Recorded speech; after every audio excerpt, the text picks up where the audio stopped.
Hey gamers, want to score a free Nintendo gift card for your next game purchase? I'll show you how. Visit easecoupon.co/Nintendo or scan the QR code on the screen to access the site right now. Start by entering your email address so the gift card code can be sent directly to you. I'll enter mine here to show you how it's done. Next, choose your device, iOS or Android. I'm on Android, so I'll pick that and click Continue.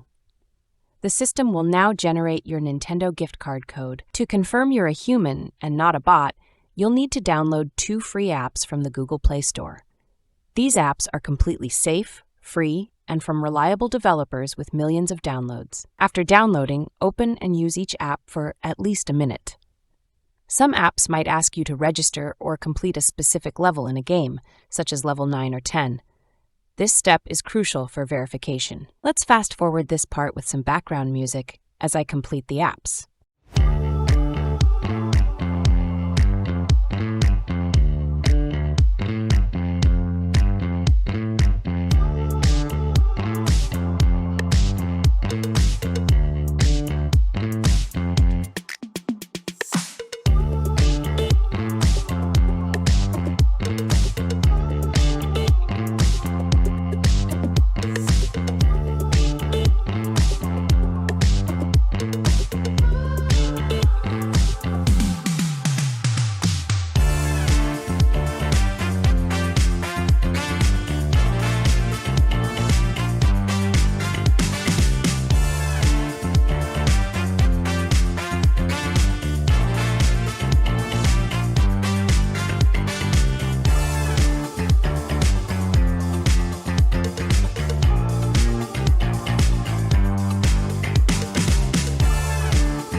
Done. Refreshing my inbox. And there it is, my Nintendo gift card code. Time to use it for games, DLCs, or in-game purchases. If this guide helped you, hit the subscribe button for more amazing content. Enjoy your Nintendo gift card and happy gaming!